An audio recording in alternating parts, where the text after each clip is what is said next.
Boop boop boop beep beep pop. Not sure what the heck that was. Alright, I'm just churning out these videos that nobody watches like crazy. I don't know why it always pops up this error. Like I said, it does not seem to affect anything. So, whatever. It's only on this Screencast-O-Matic program I use to do these videos. It's not my computer.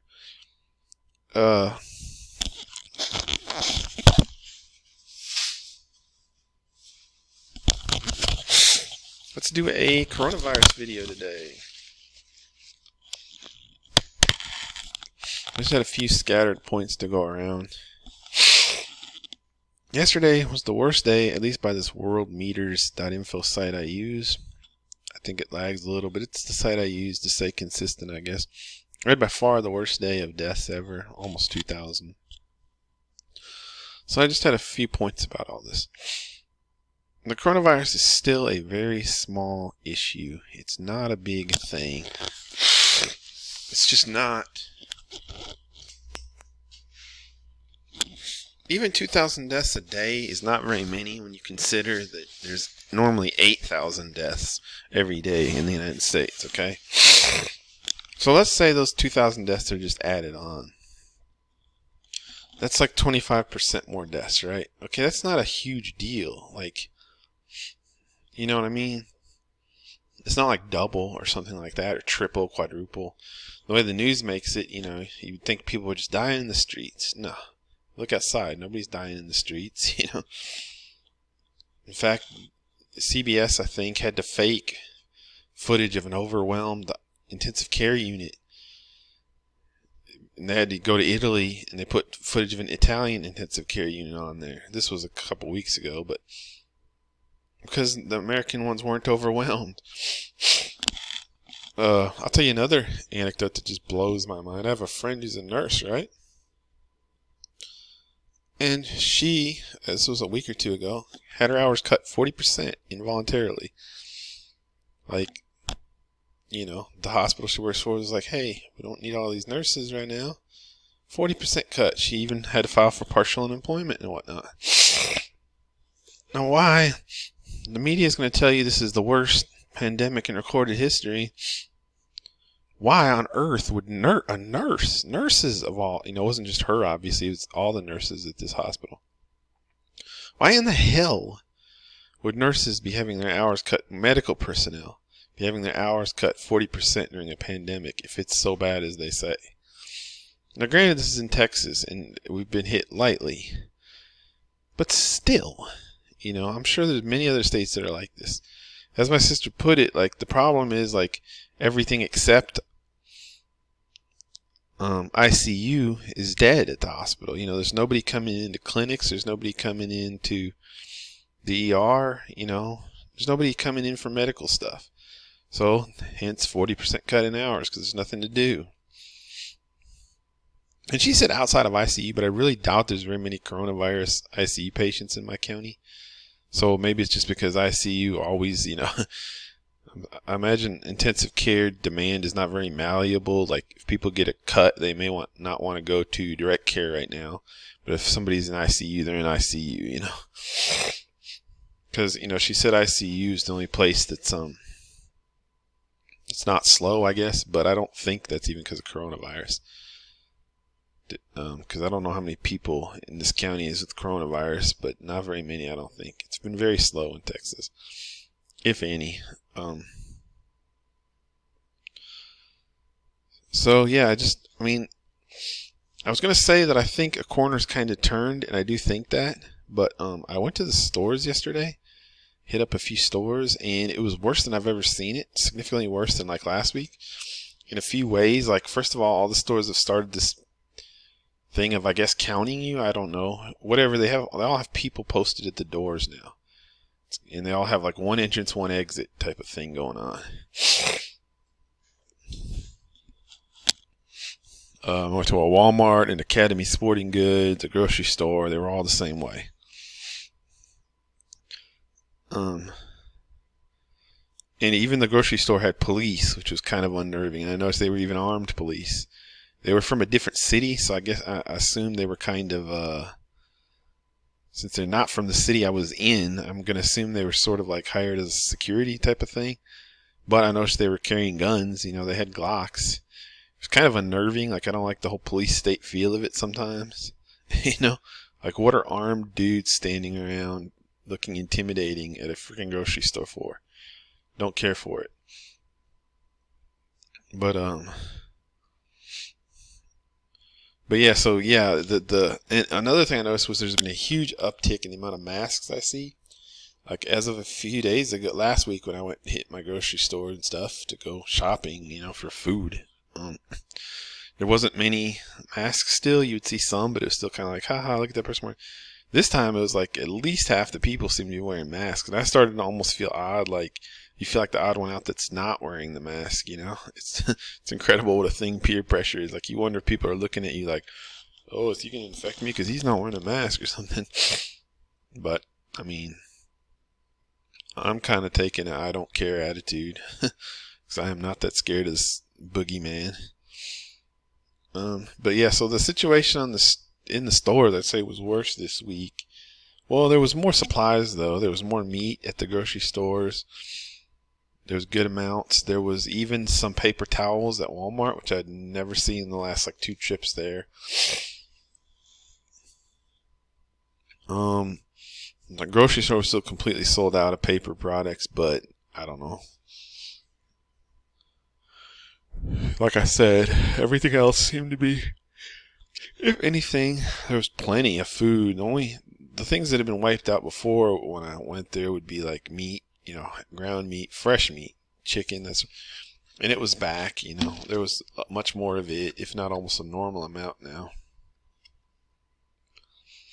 So I'd say it was a mix, but overall I felt like things were worse just in the fact of a lot more masks and the whole like monitoring people who go in the store kind of thing is kind of creepy.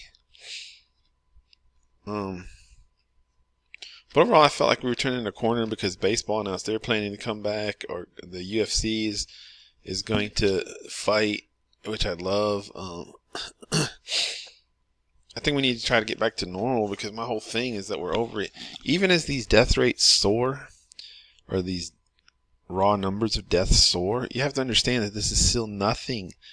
Like this number that's almost 2,000 is no different to me than 3 weeks ago when it was like 200 or whatever it was. Like, I don't know anybody who's died, you know. Nobody I know knows anybody who's died. You know what I mean?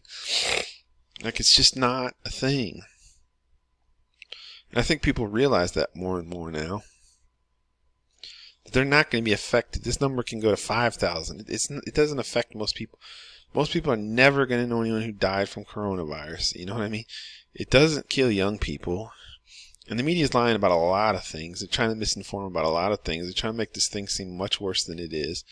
I know it's one of the tactics that just makes me sick that they use is they'll always put a spotlight on, oh, this young 30-year-old father with no pre-existing health conditions killed by coronavirus. They're trying to mislead and misinform.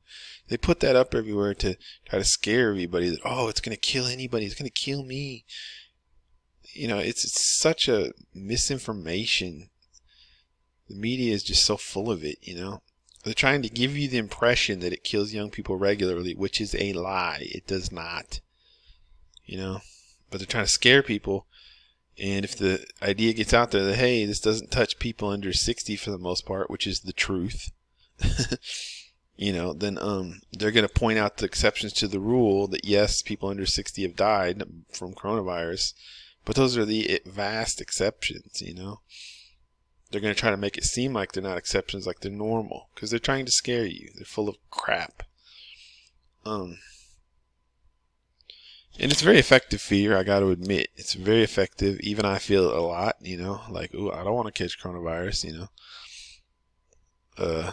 So they found something that's very effective at creating fear and doubt, uncertainty, you know, all that stuff. You don't know, you know. But at the end of the day, the odds of being... These numbers are still extremely... Not only that, I wanted to talk about something else, which is that they're kind of overstating. You'll see in the media again that, we're undercounting coronavirus tests. The real toll is much higher and all that crap.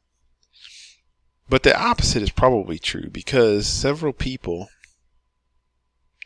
have blatantly come out and said that, like, if you have coronavirus when you die, coronavirus is listed as your cause of death no matter what. Like, you could die from a heart attack, you could die from whatever.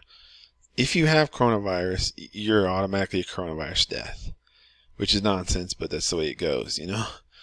And even more worse than that is that you don't have to test positive for coronavirus for them to count you as a coronavirus death either. It just says something like, I've seen some of the guidelines they use posted on Twitter. It's like, if there was reasonable suspicion the person might have had coronavirus or something, count them as a coronavirus death. You know, those are like the official guidelines, federal or hospital guidelines for how to classify death, you know.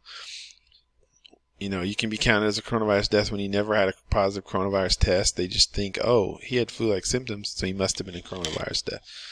You know, and maybe you died from something completely unrelated, but oh, he also had flu-like symptoms, so therefore he's a coronavirus death. You know, I think there are a lot of ways that they're probably trying to make this look worse. Another interesting thing, and I don't have any numbers on this, but I just, because I know how liberals are, I suspect a lot of this is going on. They're trying everything they can to make this look worse, right down to hospital staff, I would bet. Some of them, anyways. That heart attack deaths and whatnot have been way down since coronavirus deaths have went way up. In other words, the implication would be something along the lines of, like, total deaths in the United States might not be up that much, if at all. And I've been saying this all along. It's just that, you know, what used to be a heart attack death is now a coronavirus death magically, you know. Ann Coulter retweeted something about that. And to be fair, I don't have the numbers. I can't be specific on that. I don't feel like researching it.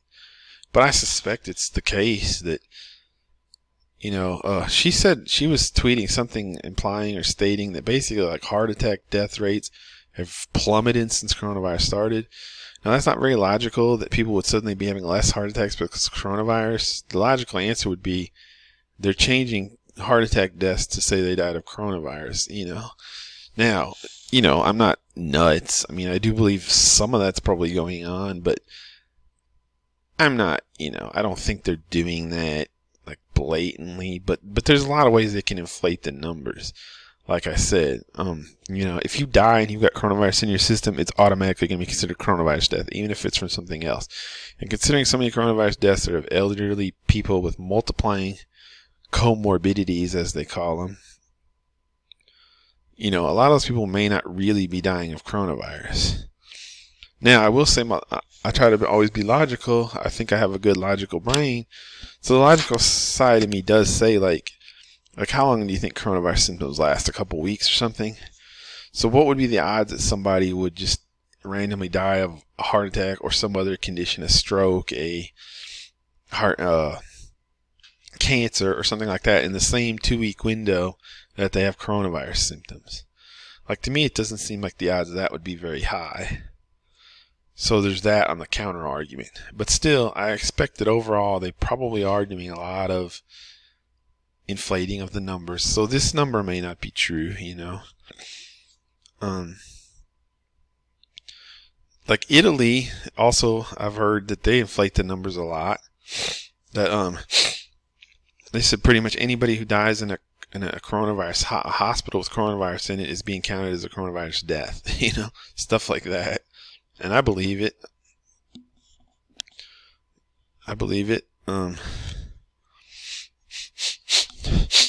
But I still just want to point out that these death numbers are not bad, that you probably don't know anyone who's died of coronavirus. I don't know anyone who's died of coronavirus. You know, this number doesn't mean anything because it's still infinitesimal against the backdrop of 330 million people, you know. 330 million people. It's incredible. Like, in my state, just to show how ridiculous the overblown is, they've shut everything down. You know, I live in Texas, and I talked about how going to the grocery stores is like a police state. Everybody's got a mask on. They've got police stationed at the door. 6 people per million have died so far. 6 people per million. That's so low. it's almost like not calculatable, it's almost like you can't imagine how low that is. Like 6 people out of 1,000,000. That means, just nothing, probably more people die from stubbing their toe, literally, than this. Probably more people die from stubbing their toe and getting an infection from stubbing their toe than have died from coronavirus in Texas, Like, these numbers are beyond insanely low. Okay, 6 people per million.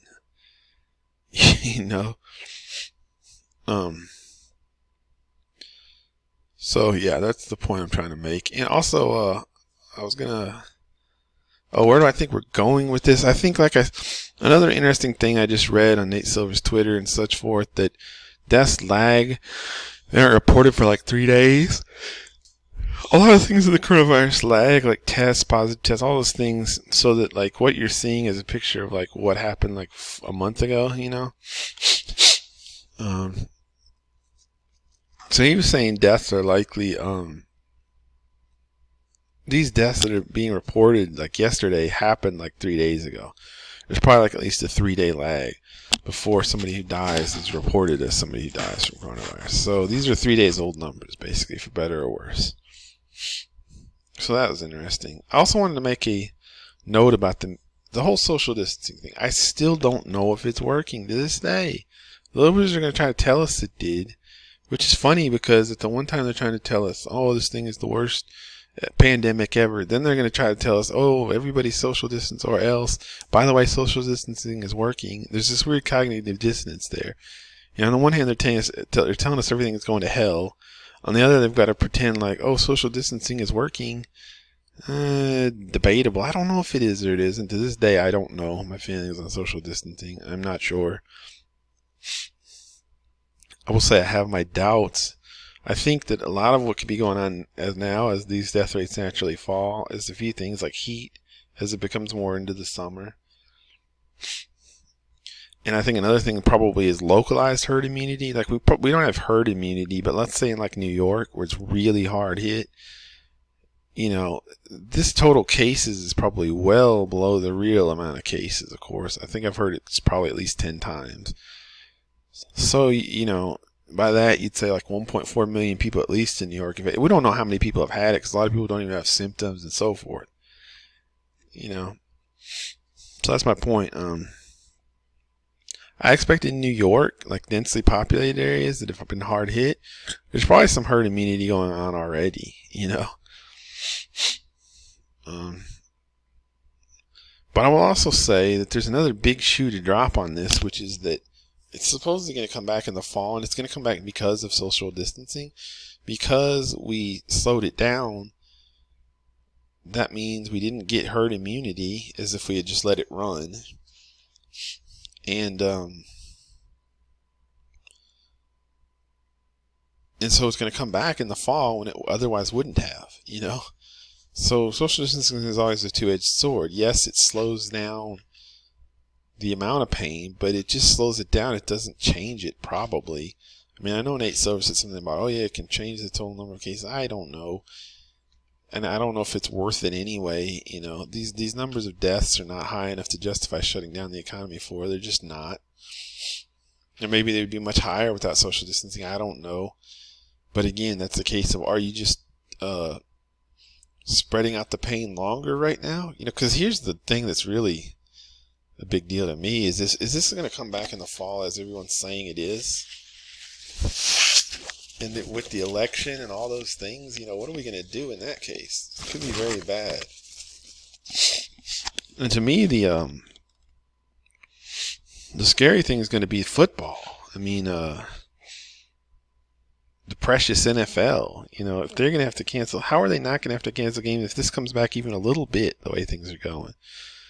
You can't have 100,000 people in a football stadium, Supposedly that's one of the ways it got started so bad in Italy was at a soccer game. So what is the precious NFL going to do, And how are people going to react to their precious NFL being hurt here? That's when the shit's going to hit the fan, in my opinion. The rubber's going to hit the road. I don't know what we're going to do then. Because all this time you have the liberals all wanting so bad to social distance. But a lot of liberals like football. What are they going to do then? Oh, sorry, NFL, you can't play. That's going to be, it's like a irresistible force against an immovable object then, The NFL is going to fight that stuff. There's going to be a lot of liberals that are going to be fighting on the side of the NFL. So what now? Look, my thing is, I don't know. There's probably better ways to handle this. Like, what if you could just quarantine certain areas? Like, half the deaths are in New York and New Jersey.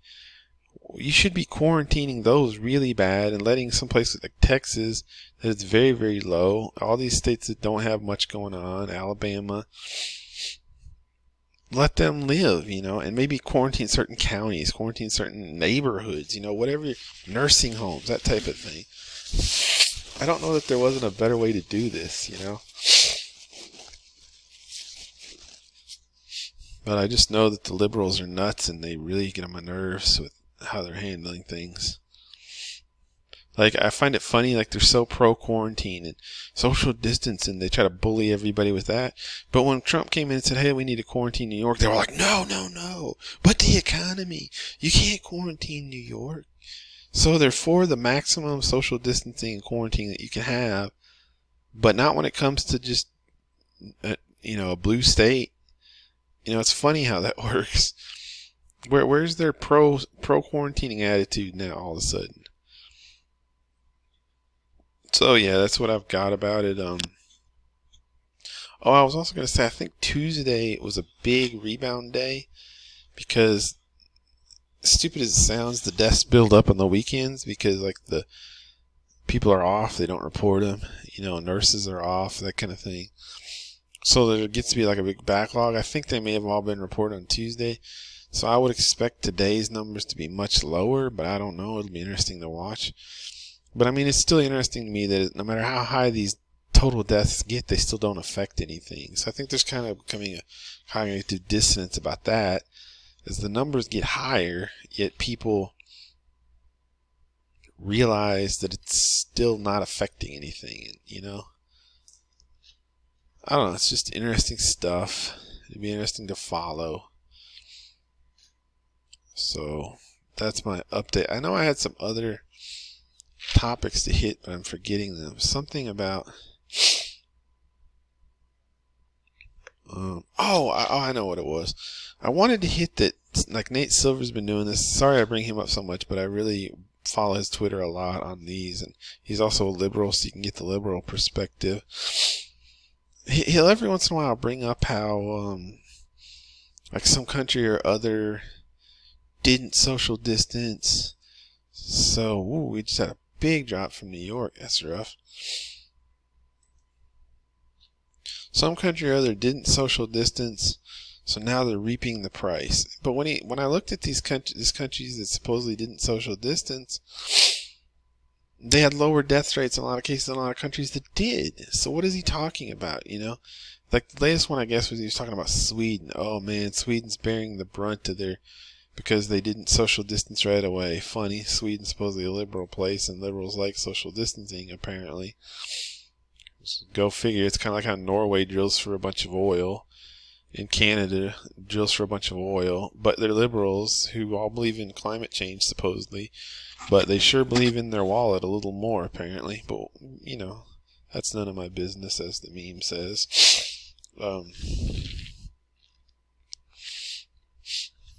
But yeah, but okay, like Silver was talking about Sweden, and they had an initial hands-off policy, and now they're reaping the deadly rewards, or whatever he's phrased.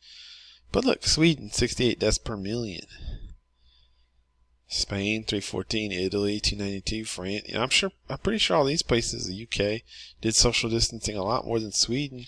Yet Sweden's death rate is much lower, And Silver did that about some other place. I think UK. UK had a laissez-faire attitude.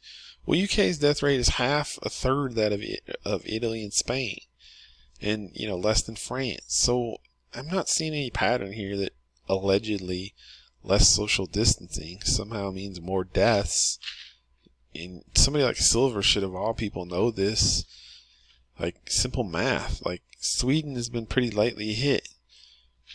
You know, maybe that'll change. Maybe they'll explode in cases or whatever nonsense, but we're not seeing it yet, you know?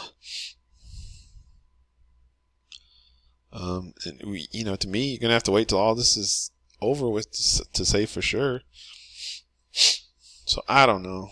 Long story short, like I said, I don't know. It looks like we're having a big death day already, though. Already 1,000 in the USA. New York came in with their huge drop. So yeah, I guess those are my thoughts today about the coronavirus.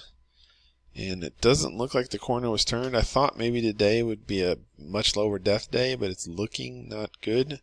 We're only noon and we're already at 1,000, and New York came with a pretty big drop. A death drop, as I call it, that they do. Higher than yesterday. So we'll see. I would like to make the video soon where we know we've turned the corner on this, but I don't think we're quite there yet.